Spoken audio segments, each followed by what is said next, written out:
마가복음 7장 24절부터 30절까지 우리 다 함께 읽겠습니다. 예수께서 일어나사 거기를 떠나 두로 지방으로 가서 한 집에 들어가 아무도 모르게 하시려 하나 숨길 수 없더라. 이에 더러운 귀신 들린 어린 딸을 둔 한 여자가 예수의 소문을 듣고 곧 와서 그 발 아래에 엎드리니 그 여자는 헬라인이요 수로보니게 족속이라. 자기 딸에게서 귀신 쫓아내 주시기를 간구하거늘 예수께서 이르시되 자녀로 먼저 배불리 먹게 할지니 자녀의 떡을 취하여 개들에게 던짐이 마땅치 아니하니라. 여자가 대답하여 이르되 주여 올소이다마는 상 아래 개들도 아이들이 먹던 부스러기를 먹나이다. 예수께서 이르시되 이 말을 하였으니 돌아가라 귀신이 내 딸에게서 나갔느니라 하시매 여자가 집에 돌아가 본즉 아이가 침상에 누웠고 귀신이 나갔더라. 아멘. 함께 기도합니다. 사랑과 은혜 하나님 감사합니다. 살아계신 하나님의 말씀 듣기 원합니다. 이 시간 우리에게 말씀하여 주시옵소서. 그 말씀을 들을 때 하나님 우리가 귀로 듣는 것으로 끝나는 것이 아니라 우리의 마음으로 받고 우리의 심령에 새길 수 있도록 인도하시고 또 그 말씀대로 순종하며 그 말씀을 따라 살아갈 때 하나님이 베푸시는 은혜, 하나님의 놀라운 일들을 경험할 수 있도록 인도하여 주시옵소서. 이 시간 오직 주님만 이 예배의 주인 되시고 말씀의 인도자 되어 주시기를 간절히 바라고 원하며 예수님의 이름으로 기도합니다. 아멘. 오늘 부스러기라도 주소서라는 제목으로 하나님 말씀 함께 나누겠습니다. 오늘은 주일 3부 예배 시간이지만 동시에 우리 청년부 겨울 수련회 마지막 날이기도 합니다. 이번 청년부 수련회 주제 뭐죠? 영어 부담스러우세요? Seek your face. 주의 얼굴을, 여호와의 얼굴을 구하라는 주제로 우리가 함께 이번 수련회를 진행했는데요. 그 연장선에서 오늘 이 말씀을 나누고자 합니다. 우리는 금요일 저녁과 어제 토요일 저녁 우리 개인의 삶 가운데 하나님의 얼굴을 구하는 것이 얼마나 중요한지 말씀을 통해서 마음에 새기고 또 우리의 마음을 다하여서 함께 기도했습니다. 야곱의 생애를 보면서 우리의 인생과 가는 길이 오직 하나님의 손에 있음을 믿음으로 여호와의 얼굴을 구했습니다. 또한 야베스처럼 우리가 처한 환경과 상황이 절망적이고 슬픔으로 가득해도 결국 우리가 하나님을 찾을 때 여호와의 얼굴을 구할 때 지경이 넓혀지고 선하신 그분의 손으로 환난에서 벗어나 근심이 없게 된다는 말씀을 붙들고 또한 간절히 부르짖었습니다. 그런데 여기까지는 괜찮죠. 여기까지는 그렇게 생각할 수 있는데 한 가지 우리가 직면하게 되는 현실적인 고민이 있습니다. 하나님께서 우리의 우리의 부르짖음에 응답하시지 않는다면, 우리가 이렇게 간구하고 우리가 부르짖었는데 하나님이 우리에게 응답하시지 않는다면 우리는 어떻게 해야 될까요? 하나님께서 얼굴을 돌려서 우리에게로 향하시는 게 아니라 우리의 반대로 얼굴을 돌이키셔서 우리를 바라보시지 않는다면, 우리에게 응답하시지 않는다면 우리는 어떻게 해야 할까요? 물론 예수님의 십자가 보혈로 죄사함을 받은 당신의 자녀들에게 하나님께서 얼굴을 돌리시지는 않겠지만, 하나님이 거절하시지 않겠지만 우리가 그렇게 느껴지는 때가 있지 않습니까? 하나님이 실제로 그렇게 하시는 분은 아닌데 우리가 그렇게 느낄 때가 있잖아요. 하나님이 나를 외면하신다. 하나님이 나를 모른 척 하신다. 내 기도와 부르짖음을 하나님 무시하신다라고 느껴질 때가 있어요. 대표적으로 욥은 의로운 자로 살았지만 당대 의인으로서 하나님께서도 인정하실 만큼 의로운 자로 살았으나 그가 이해할 수 없는 고난과 고통을 만났고 그 가운데 하나님을 찾죠. 그렇지만 하나님께서 자기에게서 얼굴을 가리신다고 느꼈습니다. 그러니까 우리는 성경의 전체적인 내용을 우리는 관망하고 조망하기 때문에 그 사건이 일어난 배경, 하늘에서 하늘 보좌에서 하나님과 사탄과의 대화가 어떻게 오갔고 이런 이야기들을 우리는 알고 있지만 욥의 입장에서, 철저하게 욥의 입장에서 보면 욥은 이해할 수 없는 거예요. 왜 나에게 이런 일이 일어났지? 왜 나에게 이런 고난이 찾아오지? 설명할 수도 없고 이해할 수도 없고, 그래서 하나님 앞에 묻잖아요. 하나님, 이게 어떻게 된 거냐? 이게 나는 죄를 짓지 않은데 어떻게 이런 일이 일어날 수 있습니까? 고민하고 씨름하지만 하나님이 아무런 대답을 하지 않으세요. 그때 그 심정을 욥이 어떻게 이야기하냐면 욥기서 13장 24절에 보면 주께서 어찌하여 얼굴을 가리시고 나를 주의 원수로 여기시나이까? 하나님이 마치 나를 원수처럼 여기는 것 같다는 거예요. 그냥 하나님이 나를 모르는 사람, 그냥 지나가는 모르는 사람이라서 그냥 얼굴 안 쳐다보는 그 정도가 아니라 마치 나를 일부러 미워하시는 것처럼, 원수를 대하는 것처럼 하나님 나에게서 얼굴을 돌려서 나를 쳐다보지 않으신다. 내가 간절하게 하나님 제발 저를 좀 봐주세요 하는데도 하나님이 쳐다봐 주시지 않는다라는 표현인 거예요. 욥기서 23장 9절에서 10절에서는 이렇게 얘기해요. 그런데 내가 앞으로 가도 그가 아니 계시고 뒤로 가도 보이지 아니하며 그가 왼쪽에서 일하시나 내가 만날 수 없고 그가 오른쪽으로 돌이키시나 배울 수 없구나. 사방팔방 어디를 가도 내가 하나님을 찾아서 하나님을 만나고 싶어서 하나님을 찾아가도 거기에 하나님이 계시지 않거나 하나님이 만나지지 않거나 하나님이 마치 나를 피해서 도망다니시는 것처럼 내가 하나님을 만날 수가 없구나라고 자기의 어떤 이 상황을 막 한탄스럽게 고백해요. 우리도 욥처럼 이렇게 느낄 만한 상황을 마주한다면, 혹은 여러분 중에 지금 이렇게 느끼고 있다면, 내가 이렇게 하나님을 간절하게 찾고 있고 내가 하나님이 필요하다라고 내가 기도하고 간구하고 있는데 하나님이 나를 만나주시지 않는 것처럼 여겨진다면, 하나님이 나를 외면하시고 욥의 이야기처럼 마치 나를 원수 대하듯이 마치 나를 버린 사람인 것처럼 하나님 나를 완전히 버려놓은 자식처럼 그렇게 대하시는 것 같이 느끼고 있다면, 그럼 우리는 그때는 어떻게 해야 될까요? 우리는 하나님이 우리를 하나님의 자녀 삼으셔서 우리를 받아주신다라고 믿기 때문에 기도하고 간구하는 건데, 하나님이 그렇게 느끼지 않도록 우리를 만약 외면하시는 것 같이 우리가 그렇게 느낀다면 우리는 어떻게 해야 할까요? 사실 이에 대한 정답 같은 건 존재하지 않아요. 우리가 그렇게 느껴진다고 하여서 우리가 그러면 그때는 이렇게 하면 해결이 됩니다 라는 게 존재하지 않아요. 하나님 인격적이신 분이시기 때문에 이렇게 하면 저렇게 응답이 온다는 그런 식의 공식이나 규칙 같은 게 존재하지 않아요. 그러니까 그러니까 성경에도 그 비유가 나오는데, 바람이 어디서부터 와서 어디로 가는지 모르잖아요. 그거를 측량할 수가 있어요? 예측할 수가 있어요? 몰라요. 바람이 어디서 불어오고 어디로 가는지 우리는 예측할 수 없어요. 마치 하나님이 그런 존재이셔서 어떻게 하면 어떻게 하나님께 반응이 오는지 우리는 알 수 없죠. 그러나 그럼에도 불구하고 우리가 할 수 있는, 우리가 취해야 하는 태도와 중심은 분명해요. 그거는 명확해요. 하나님이 어떻게 일하실지, 하나님이 언제 응답하실지, 하나님이 어떤 방식으로 그것들을 뒤집어내실지 우리는 알 수 없지만, 분명하고 명확한 거는 우리의 태도는 우리가 할 수 있다는 거예요.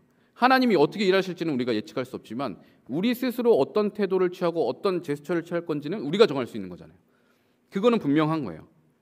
오늘 말씀을 통해서 그 부분을 함께 생각해 보기를 원합니다. 이 세상에 거절당하는 거 좋아하는 사람은 없을 거예요. 내가 무엇인가 제안하고, 혹은 내가 무엇인가 상대방에게 호의를 베푸는데 상대방이 굉장히 불쾌하게, 퉁명스럽게, 불친절하게 뭔가 반응하고 내 제안과 내 부탁을, 호의를 거절해 버린다면 그럼 굉장히 기분이 안 좋죠. 최대한 예의를 갖춰서 상대방이 마음 상하지 않도록 배려해서 그런 태도를 가지고 무엇인가 부탁하고 제안했는데 상대방이 그걸 막 무시해 버리거나 혹은 거절해 버리면 마음이 좋지 않을 거예요.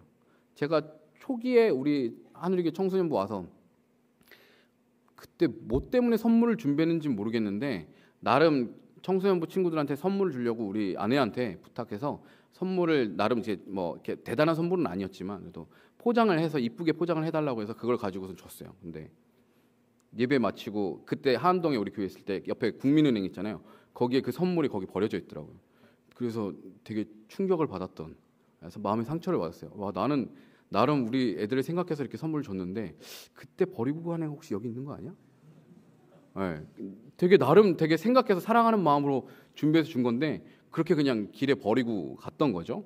그래서 그때 좀 상처가 됐었어요.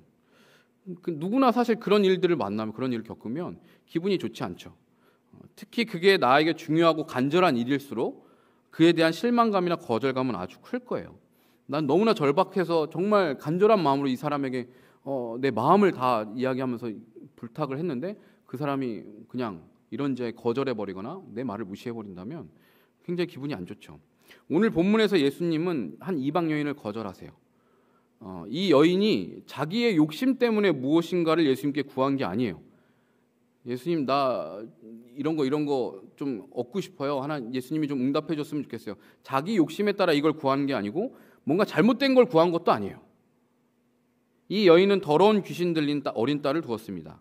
예수님께서 이전에 다른 병자들이나 귀신 들린 자를 고쳐주시지 않은 것도 아닌데 왜 이 여인을 거절하셨을까요? 그 이전에도 예수님은 병 치유하시고 귀신 내쫓으시고 이 사역을 계속 해 오셨는데 왜 하필 이 여인만 거절을 했을까요? 이 여인이 잘못된 걸 구한 것도 아니고 자기 욕심 때문에 구한 것도 아닌데 예수님은 왜인지 모르겠지만 이 여인을 거절하세요. 이 본문과 평행 본문인 마태복음 15장에서는 이 여인이 예수님이 길을 지나가실 때 소리를 지르면서 예수님을 따라왔다고 기록해요. 오늘 우리가 읽은 마가복음은 좀 약간 이렇게 좀 압축된 버전이라고 생각하시면 되는데 마태복음 15장에 조금 더 자세하게 나와 있어요. 지난주 이제 큐티인 본문이었는데 예수님을 쫓아오면서 막 소리를 지르면서 따라오는 거예요. 주 다윗의 자손이여 나를 불쌍히 여기소서 막 소리를 고래고래 지르면서 예수님을 쫓아와요. 근데 예수님이 이 여인의 소리에 들은 척도 안 해요. 무시했다고 기록하고 있어요. 마태복음에서. 그러니까 쳐다도 보지도 않는 거예요. 분명 내가 길을 가고 있는데 누가 뭐라고 이렇게 소리를 지르면 한 번쯤 보잖아요. 뭐야? 이러고 쳐다보는데 예수님은 쳐다보도 안 보는 거예요. 그러니까 일부러 예수님 쳐다보지 않는 거죠. 오히려 제자들이 예수님께 그를 보내소서라고 말을 해요. 그러니까 하도 이 여인이 소리를 지르니까 예수님한테 예수님 안 들어줄 거면 가라고 말이라도 좀 하시라고 그를 보내소서라고 제자들이 오히려 예수님한테 말해요. 예수님이 너무 반응을 안 하니까 시끄럽기도 하고 민망하잖아요. 계속 쫓아오면서 막 소리를 지르는데 예수님이 전혀 반응을 안 하니까 제자들이 오히려 예수님한테 먼저 가서 저 여인을 보내야 될 것 같다라고 이야기를 합니다.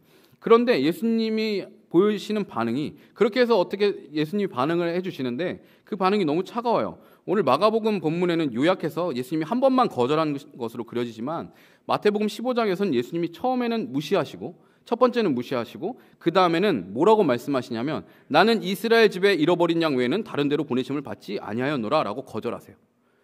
두 번째 거절하셨고 세 번째는 오늘 본문에 있었던 이 자녀로 먼저 배불리 먹게 한 이후에 그 자녀의 떡을 취해서 개들에게 던지는 게 마땅하지 않다. 세 번째 거절을 하세요.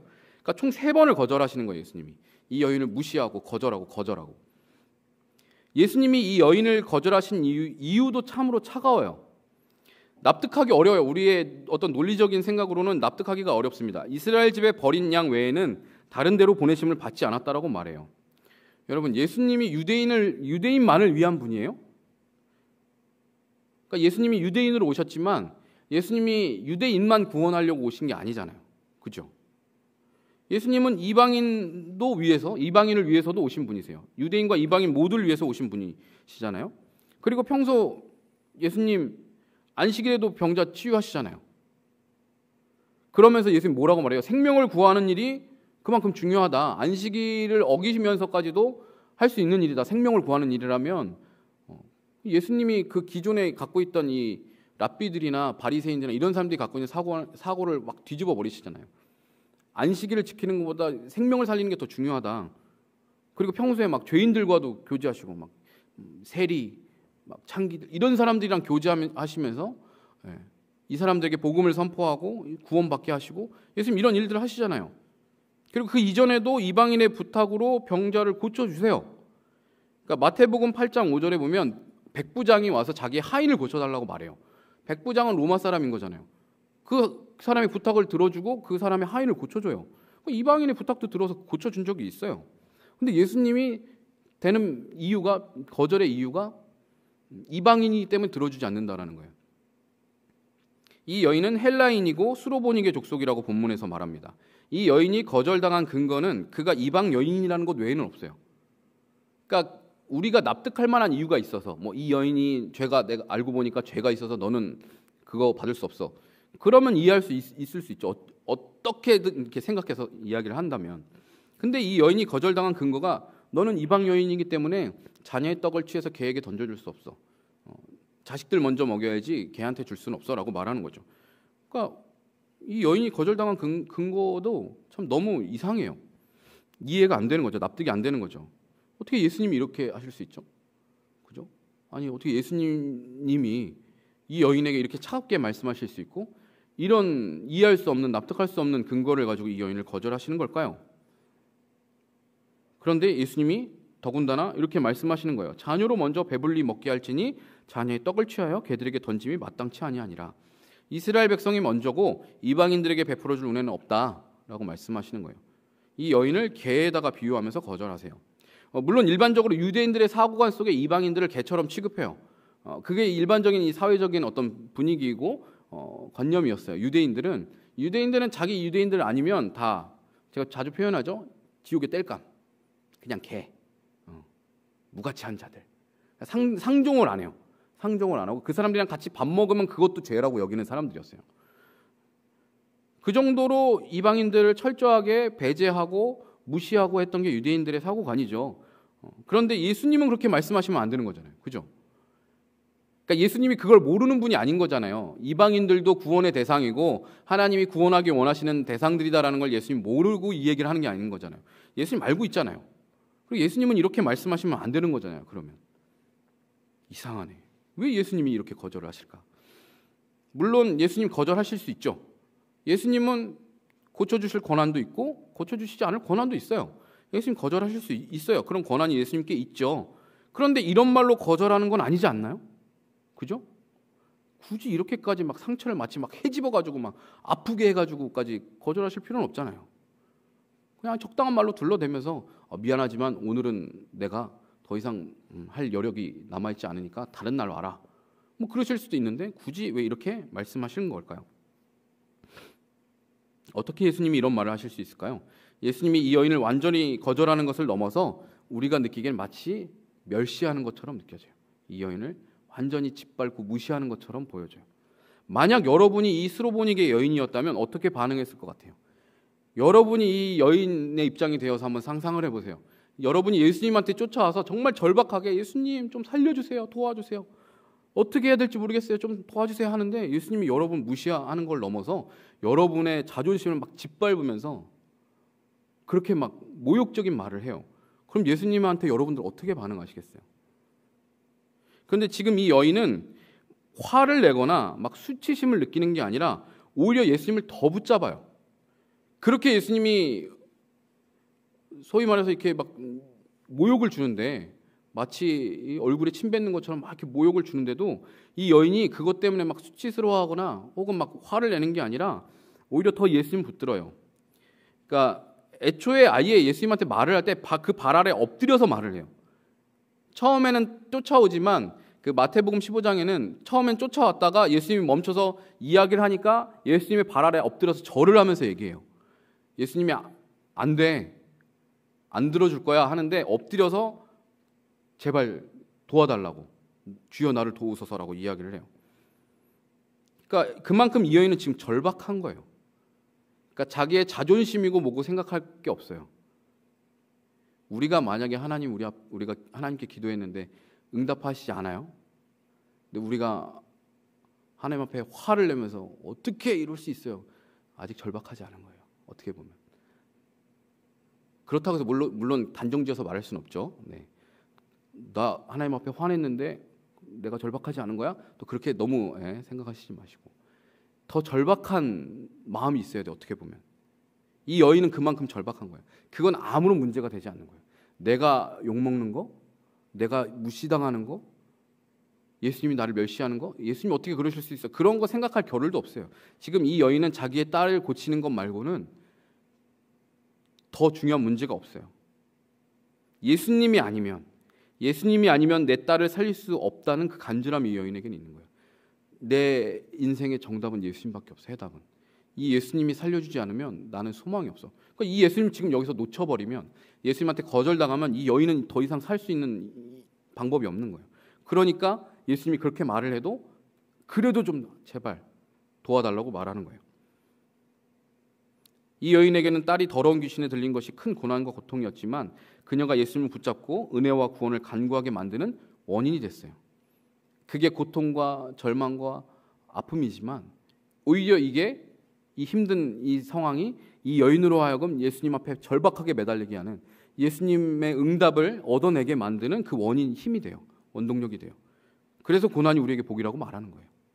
고난과 환난이 때로는 우리에게 그래서 복인 거예요. 하나님 앞에 엎드리게 하잖아요. 예수님을 찾게 만들잖아요. 이런 일이 없으면 우리가 예수님 앞에 엎드릴까요? 여러분 평소 여러분의 생활을 돌아볼 때 그래요? 여러분 어려운 일이 있으면 예수님 찾죠? 없으면 예수님 찾아요? 항상 평안해요. 좋은 일만 가득해요. 부딪히는 일도 없어요. 그러면 예수님 여러분 찾아요? 안 찾는 게 우리의 모습이지 않나요? 우리가 예수님을 찾게 되는 순간은 보통 이런 어려움을, 고난을 만날 때예요. 근데 그렇게라도 예수님을 찾게 되니 어떻게 보면 감사한 거죠.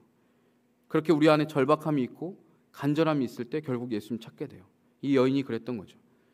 근데 예수님이 그렇게 멸시하는 말을 하시는데도 불구하고 이 여인의 대답이 참 대단해요. 주여 올소이다마는 상 아래 개들도 아이들이 먹던 부스러기를 먹나이다라고 말해요. 예수님이 야 이방인들한테 줄 거 없어. 가. 너 가. 그러니까 순화해서 이렇게 이야기한 거지만 좀 뭔가 감정을 담아서 좀 약간 조금 더 과장을 해서 표현하면 야 꺼져. 저리 가. 어디 너 같은 이방인 따위가 와가지고 나한테 은혜를 구해? 줄 거 없어. 어떻게 보면 이 여인에게 이 정도의 충격으로 느껴졌을지 몰라요.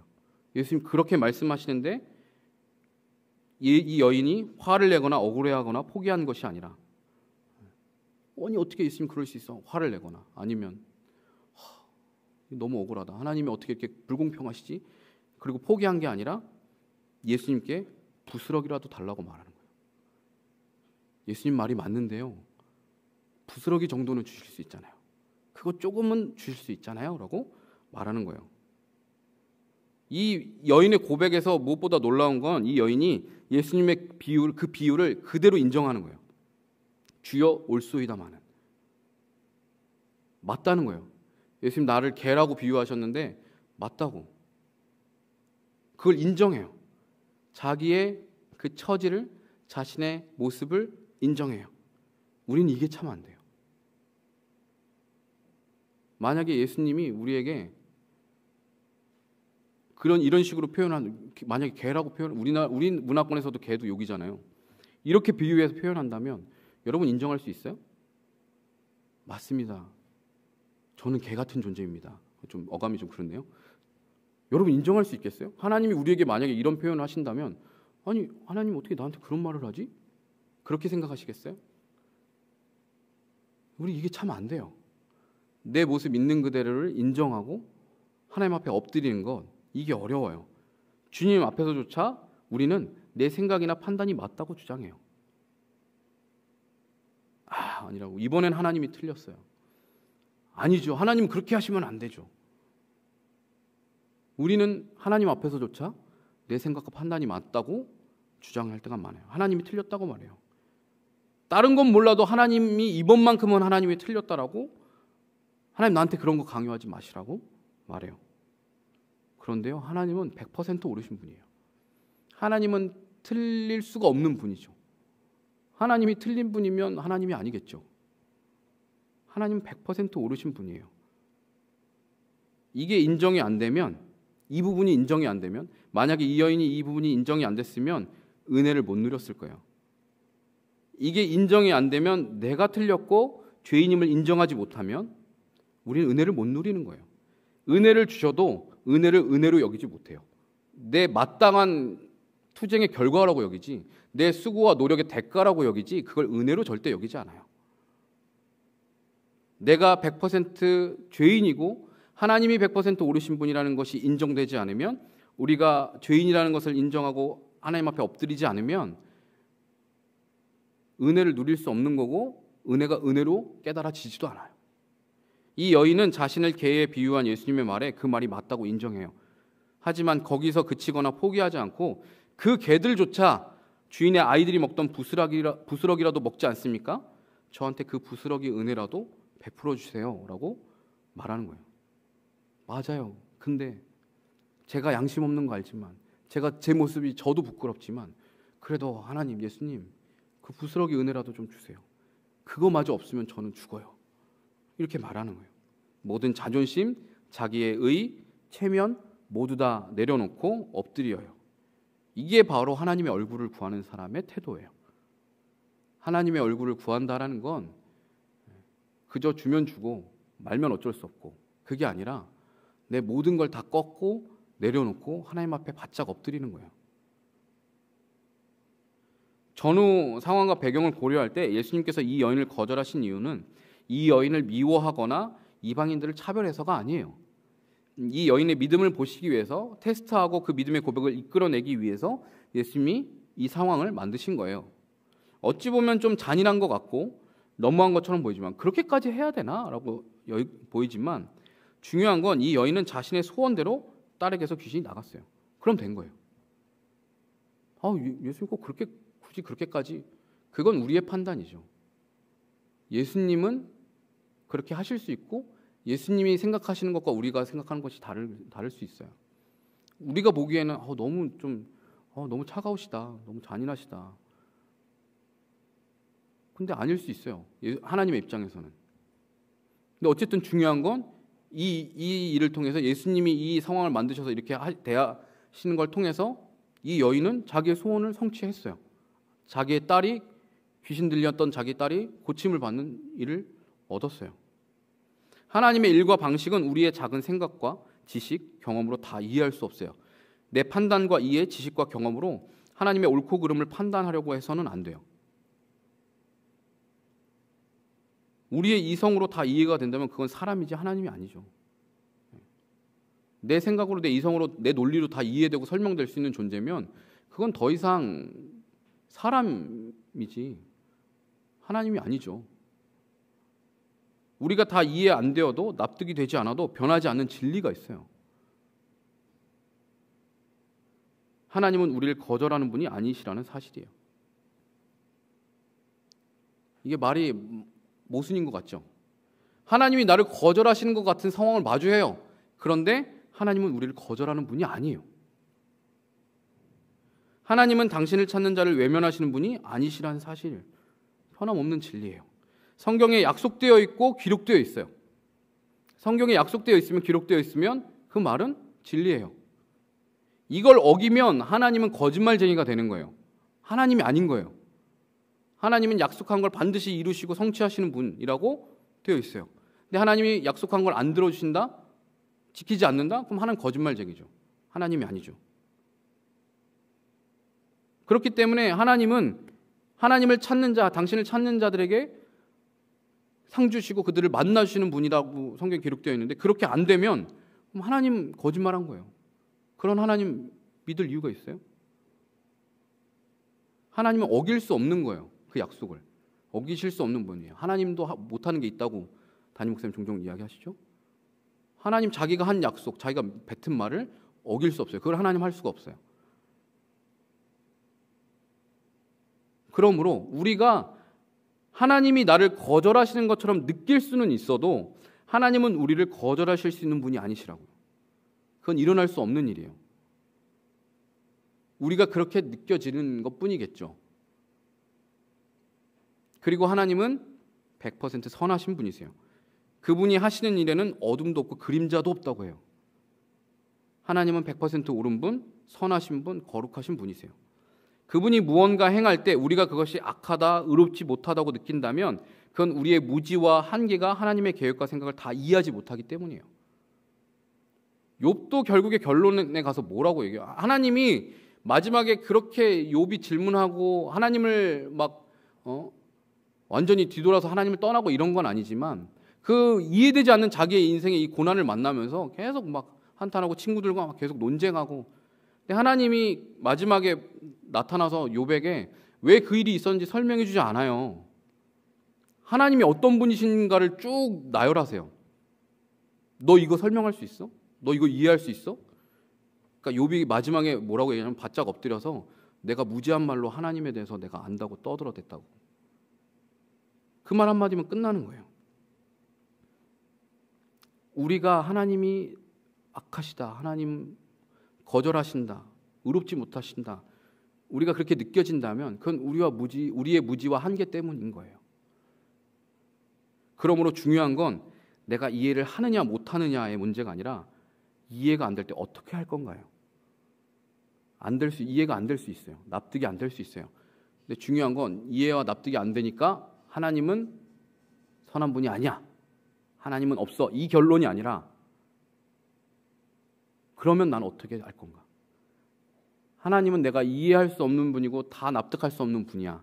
그렇기 때문에 그럼 나는 내가 이해될 수 없는 건 어쩔 수 없는 부분이고, 그럼 나는 어떤 태도를 취할 건가? 이해가 안 될 때는 하나님이 나를 거절하시는 것 같을 때 우리가 할 수 있는 건 이 여인의 고백인 거예요. 주님 옳습니다. 그럼에도 불구하고 주님이 맞습니다. 그러나 저에게 부스러기라도 주세요. 부스러기라도 좀 주세요. 그 은혜라도 저를 살릴 수 있는 줄로 믿습니다. 하나님이 주시는 부스러기라면 그 부스러기조차라도 나를 살릴 수 있어요. 이 고백이 정말 어렵겠지만 그게 우리가 살 수 있는, 응답받을 수 있는 유일한 방법이에요. 이 고백이 우리의 고백이 되기를 주님의 이름으로 축원합니다. 누구보다 이해할 수 없는 일을 당하신 분은 하나님이세요. 우리는 세상에서 내가 제일 억울하죠. 내가 제일 억울한 일 당한 사람이라고 우리는 느끼잖아요. 그런데 세상 누구와도 비교할 수 없을 만큼 이해할 수 없는 일을 당하시는 분은 하나님 그분이세요. 그리고 말도 안 되는 거절을 당하시는 분은 예수님이세요. 우리를 구원하기 위해서 독생자를 십자가에 내어주시잖아요. 이게 이해할 수 있는 일인 거예요? 아무런 잘못도 없고 책임져야 될 그것도 없는데 그분이 우리를 구원하시기 위해서 아들을 십자가에 내어주세요. 하나님의 입장에서 그렇게 해야 할 이유가 단 1도 없음에도 하나님 우리를 구원하시기 위해서 그 길을 택하세요. 예수님도 아버지 하나님과 단절되는 고통을 십자가에서 당하시잖아요. 예수님에게는 육신의 고통보다 아버지께 거절당하시는 고통이 더 컸어요. 그러니까 십자가에서 엘리 엘리 라마 사박다니라고 외치신 그 외침이 어떤 표현에 의하면 하나님께서 예수님으로부터 그때 얼굴을 돌리셨기 때문에 예수님이 그 자리에서 그 말을 하신 거라고 이야기해요. 내 아버지가 한 번도 영원 전부터 영원토록 한 번도 분리된 적이 없었던 그 아버지가 나한테서 고개를 돌리는 거예요. 만약에 여러분이 길을 가다가 어머니랑 아버지를 저기서 오고 있는 걸 봤어요. 그래서 나는 반갑게 인사하려고 하는데 우리 엄마 아빠가 갑자기 고개를 돌리고 모른 척하고 저쪽으로 가버려. 얼마나 큰 배신감을 느끼겠어요? 그것만 해도 굉장히 배신감을 느낄 텐데 하나님이 영원 전부터 함께 하셨던 그 하나님이 예수님으로부터 고개를 돌리셨다고요. 쳐다를 안 봤다고. 십자가에서 아파하고 고통스러웠는데 하나님이 고개를 돌리셨다고요. 그러니까 예수님이 미치도록 고통스러운 거예요. 그러니까 비명을 지르는 거예요. 엘렐리 라바 사박다니. 하나님 어찌하여 나를 버리시나이까? 라고. 그 고통과 상처가 육신의 고통보다 더 큰 거예요. 예수님이 그러실 줄 몰랐을까요? 십자가에 달리면 그래도 하나님이 옆에서 괜찮니? 아프지 않니? 많이 아프지? 이럴 거라고 생각하셨을까요? 아니에요. 알고 계셨어요. 그럼에도 불구하고 예수님이 십자가를 지셨어요.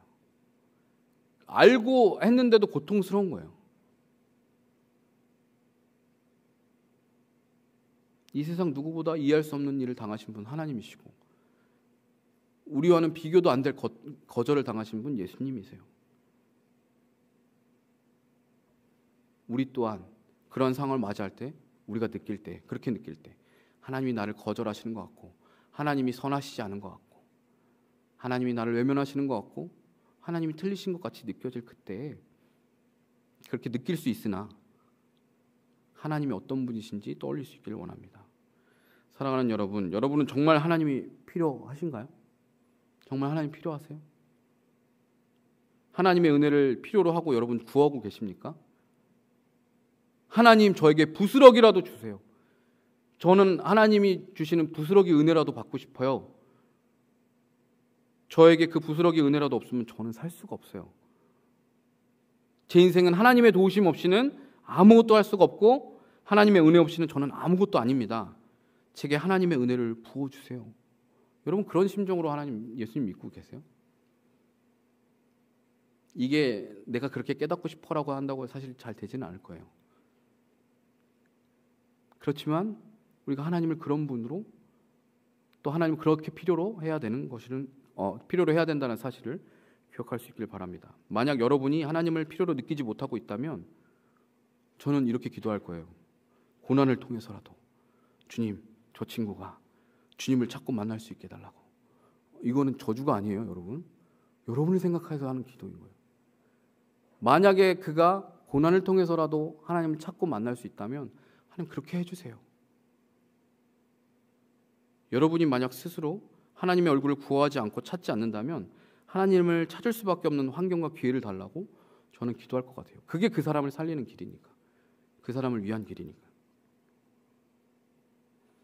그 고난과 힘든 시간들이 여러분이 하나님의 은혜를 깨닫고 경험할 수 있는 길이라면 그건 고난이 아니라 축복인 거예요. 물론 우리가 고난과 역경을 경험하기 전에 하나님의 얼굴을 구하고 찾으면 좋겠지만 우리는 보통 그 시간을 거치기 전까지는 하나님의 얼굴을 구하지 않아요. 저도 제 평생에 깨닫는 거예요. 평안할 때는 하나님의 얼굴을 안 구하는구나. 알아도 안 하는구나. 그래서 죄인인 우리에게는 고난이 오히려 하나님을 찾게 되는 축복이 되는 것입니다. 그래도 저는 여러분이 하나님의 얼굴을 찾고 구하는 청년들이 됐으면 좋겠어요. 막 절실하게 지금 잘 느껴지지 않아도 어쨌든 구했으면 좋겠어요. 하나님, 내가 하나님 만나고 싶다고, 하나님 알고 싶다고. 막 지금 막 안 만나면 죽을 것 같고 막 그런 감정이 드는 건 아니지만, 그래도 목사님이 그렇다고 얘기하니까 저 하나님 만나보고 싶어요. 하나님 알고 싶어요. 하나님이 나한테 얼마나 중요하고 필요한 분인지 저 깨달아 가고 싶어요. 하나님 깨닫게 해주세요. 여러분이 그렇게 구하셨으면 좋겠어요. 지금도 우리의 인생에 하나님의 은혜가 있지만 우리가 매 순간 하나님의 얼굴을 구하고 찾는 자들이 된다면 우리의 인생이 하나님이 베푸신 은혜로 넘치고 하나님의 도우시는 손으로 강하게 될 것이기 때문에 그래요. 그런 사람에게는 고난이 찾아와도 그게 고난으로 여겨지기보다는 하나님이 나에게 부으시는 은혜와 복으로 느껴지는 거예요. 저는 여러분이 그 복을 누리셨으면 좋겠어요. 때로는 다 이해되지 않고 주님이 나를 거절하시는 것 같아도 하나님께, 예수님께 부스럭이라도 주소서. 주님, 그 부스럭이라도 주세요. 그거라도 있어야 살 수 있습니다. 저는 그렇게 구할 수 있는 저와 여러분 되기를 간절히 소원합니다. 그렇게 하나님 앞에 나의 낮음을 알고 인정하고 은혜를 구할 때 우리를 건지시고 채우시고 도우시는 은혜가 우리의 삶 가운데 임하는 것을 경험하게 되시기를 주님의 이름으로 축원합니다. 우리 함께 찬양할까요? 주만 의지해라는 찬양인데 조금 생소하신 분들도 있을 수 있고 하지만 여러분 가사를 좀 잘 묵상해 보시면서 이 찬양 좀 했으면 좋겠습니다.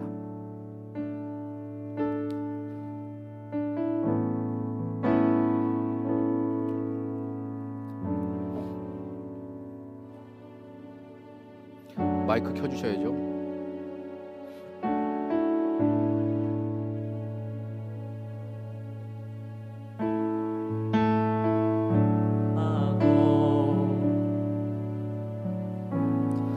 억울한 마음은 커져가네. 부끄러움 없이 살고 싶은 마음 주님 아시네. 처음부터 한 번 더. 의지했던 모든 것 변해가고, 의지했던 모든 것 변해가고, 억울한 마음은 커져가네. 부끄러움 없이 살고 싶은 마음 주님 아시네. 모든 일을 선으로 이겨내고 모든 일을 선으로 이겨내고 죄의 유혹을 따르지 않네. 나를 구원하신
삶이 작게만 보여도 선하신 주 나를 이끄신 몸에 주심을 보시는 주님만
하나님, 믿음대로 살아간다고 하지만 우리가 마주하는 현실은 때로 하나님이 우리에게서 얼굴을 가리시고 우리를 외면하시는 것 같을 때가 있습니다.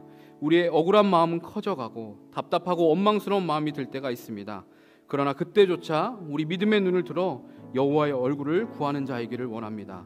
내 삶이 작게만 보이고 하나님이 내 눈에 보이지 않아도 여전히 선하신 주님, 그 크고 놀라운 사랑과 은혜를 붙드는 제가 될 수 있도록 주님, 그렇게 그 주님을 향하여서 비록 내 인생의 한계로, 내 능력의 한계로, 나의 연약함으로, 나의 무지함으로 하나님이 보이지 않고 깨달아지지 않는다 할지라도 그 주님을 향하여서, 주님이 내 옆에 계심을 믿고 그 주님을 향하여 주여 부스러기 은혜라도 주소서. 하나님, 저의 인생 가운데 그 부스러기 은혜라도 주시옵소서. 그것만 있으면, 그거라도 있으면 저는 살 수 있습니다라고 부르짖는 우리 모두가 되길 원합니다. 그렇게 주님, 이 수로보니게 여인처럼 부르짖는 제가 되길 원한다라고 기도합시다. 주님, 저에겐 주님이 필요합니다. 주의 은혜가 내 삶을 압도하며 붙들게 하여 주옵소서. 우리 함께 부르짖으면서 기도하겠습니다. 사랑과 은혜 하나님, 우리가 믿음으로 살아간다고 말하지만, 하나님, 내가 하나님의 살아계심을 믿는다고 말하지만, 하나님, 우리가 현실에서 마주하는 아버지는 하나님이 계시지 않는 것 같고, 하나님의 믿음에 보이지 않고, 하나님이 선하시지 않은 것처럼 우리가 있습니다. 하나님, 내 옆에 계신다고 말씀하시지만, 하나님, 내 눈에는 그 하나님을 보이지 않고, 하나님의 선하신 길을 나를 믿지 않는다고 말하지만, 하나님이 마치 나를 모아버리고 나를 원수처럼 여기시는 것 같고, 하나님이 원래 없으셨던 것처럼 여기실 수가 있습니다. 하나님, 억울한 마음이 커져만 가고, 하나님을 향한 원망스러운 마음이 커져만 갑니다. 하나님, 하지만 그때조차 하나님, 우리가 하나님의 얼굴을 구하는 자이길 원합니다. 하나님 앞에 하나님의 부스러기 은혜라도 구하는 자이길 원합니다. 하나님, 내 삶의 너무나 상처를 하나님, 너무 초라하게 보이고 하나님이 보이지 않아, 내 눈에 하나님이 보이지 않아서 또 넘어질지라도 하나님, 내 옆에 하나님이 계시지 않는 것처럼 느끼고, 하나님, 바로 그와 나오고 아버지 하나님, 하늘을 향하여 나 혼자 떠들 것 같다 할지라도 하나님, 부스러기 은혜라도 주옵소서. 주여, 옳고 이상하는 아버지 그 개들도 아버지 하나님 주인을 향해서 아이들이 먹는 부스러기를 먹나이다. 그 부스러기 은혜라도 나에게 주옵소서. 하나님, 주의 은혜가 나에게 필요합니다. 하나님, 그 부스러기 은혜라도 나에게 허락하여 주옵소서. 하나님, 나에게 주님이 필요합니다. 하나님, 저의 인생에는 하나님, 주의 은혜가 필요합니다.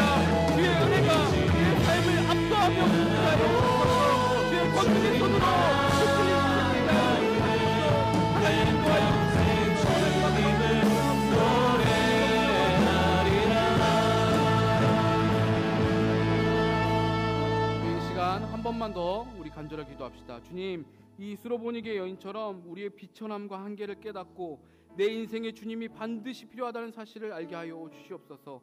하나님, 때로는 그것이 힘들고 어려운 일이라 할지라도 내가 주님 앞에 엎드릴 수 있게 된다면, 내가 주님을 나의 구원자로 인정하고 온전히 그분 앞에 굴복하여서 주님을 내 삶에 아버지의 은혜를 주실 수 있는 분으로 여길 수 있다면, 하나님, 내가 그렇게 깨달을 수 있기를 원합니다. 주님, 이 여인의 고백처럼 주여 옳습니다라고 고백하는 자가 되기를 원합니다. 때로는 그것을 인정하는 것이 죽기보다 어렵지만 100% 옳으시고 선하신 하나님을 신뢰하며 주님이 옳다고, 그리고 나에게 그 주님의 은혜가 필요하다고 고백하는 자가 되기를 원합니다. 주께서는 못하실 일이 없사오며 무슨 계획이든지 못 이루실 것이 없는 줄 아오니 그 하나님 앞에 나의 자금과 비천함을 알고 인정하며 하나님의 은혜와 긍휼을 붙잡는 부스러기 은혜라도 간구할 줄 아는 자가 되게 하옵소서. 우리 다시 한번 외치면서 기도합시다. 사랑과 은혜 하나님, 이 수로보니게 여인처럼 내가 얼마나 죄인인지, 내가 얼마나 비천한 자인지, 내가 얼마나 한계가 있는 자인지를 깨닫게 하시옵소서. 하나님의 은혜 없으면 살 수 없는 자라고 깨닫게 하여 주옵소서. 하나님의 은혜를 구하지 않고서는 내가 살 수 없는 자라는 사실을 아버지 절실하게 깨달을 수 있게 주님 도와주옵소서. 이 여인의 고백처럼 주여 옳습니다, 아버지 주여 옳습니다, 그래서 저에게 주의 은혜가 필요합니다. 하나님, 저는 그 예처럼 비천한 자입니다. 그렇기 때문에 내가 나에게 필요한 것을 부탁합니다. 이렇게 고백하시는 자이길 원합니다. 하나님, 우리는 교만하여서 그것을 인정하는 것이 죽기보다 어렵지만 100% 오르시고 선하신 하나님을 신뢰하며 아버지 주의 옳다고, 그리고 나에게 그 주님이 필요하다고, 주의 은혜가 필요하다고 고백하는 자가 되기를 원합니다.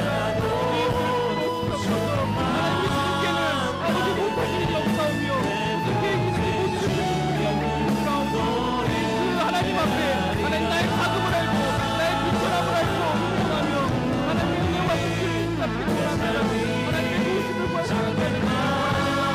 하나님, 주님의 은혜 앞에 아버지 하나님을 덮는 자들이가 하여 주옵소서. 여기 은혜라도 강구할 줄 아는 자가 되게 하여 주옵소서. 하나님을 구하여 주옵소서.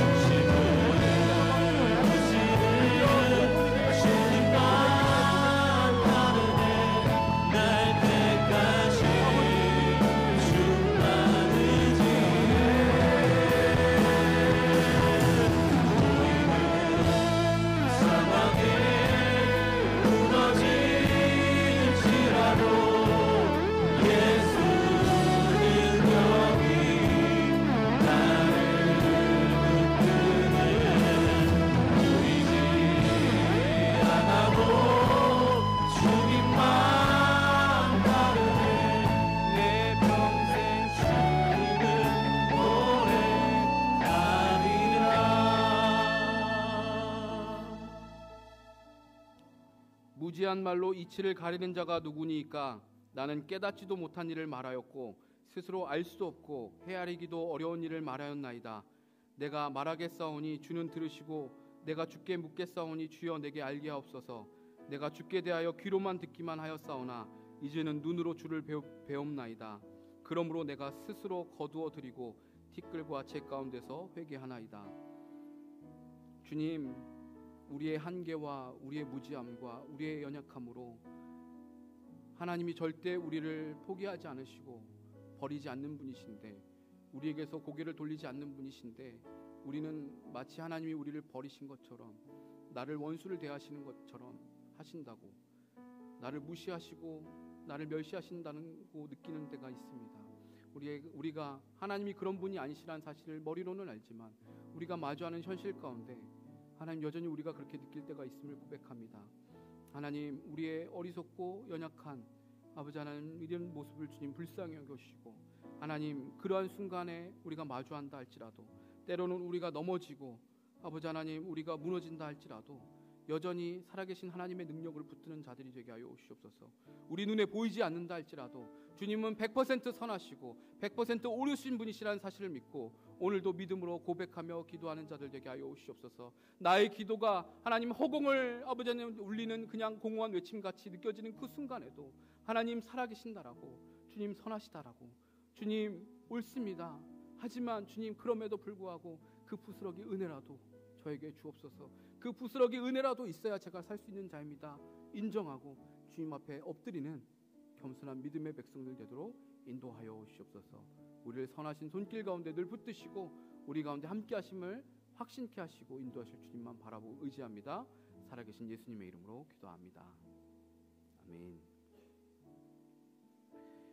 네, 광고 하겠습니다.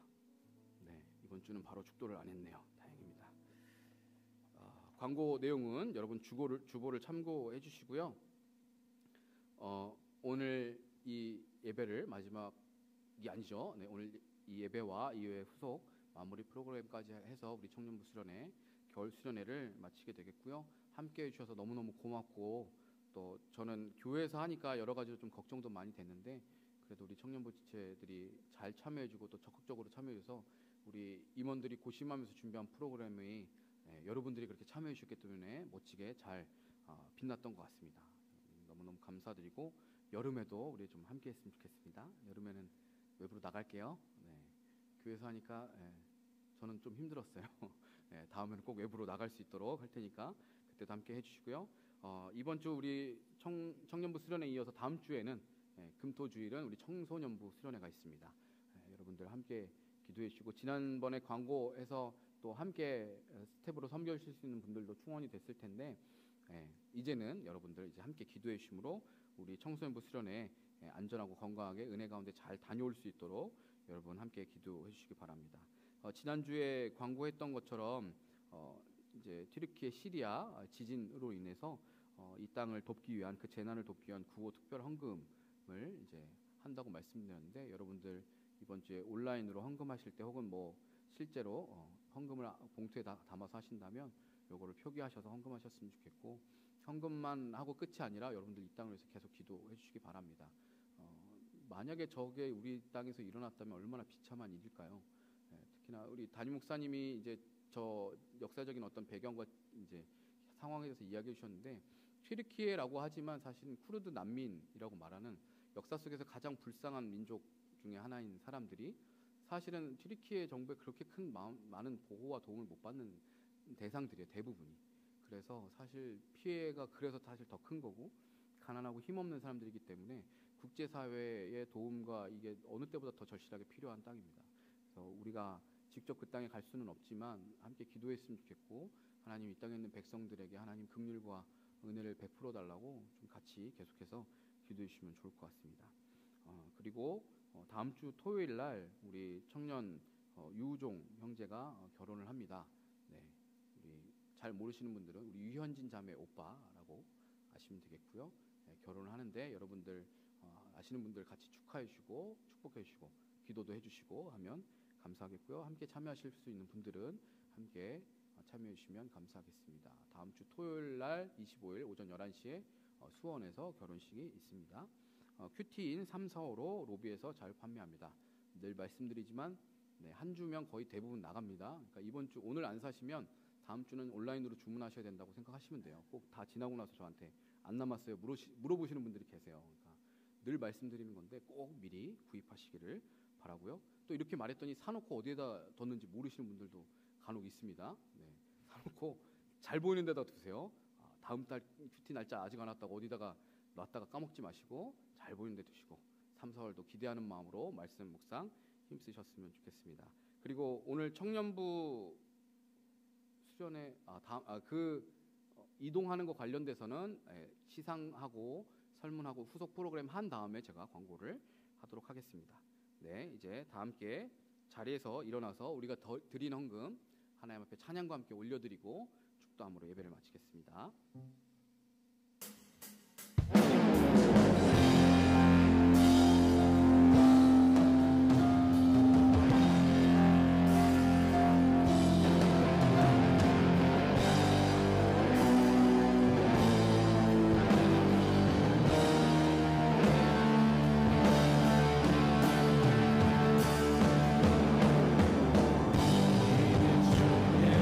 움직이는 교회 이곳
은혜 하나님 감사합니다. 우리의 모든 것이 주님으로부터 왔고 주님이 우리에게 주신 것이지만 하나님 그 중에 일부를 떼어서 주님 앞에 드림으로 우리의 믿음을 함께 올려드립니다.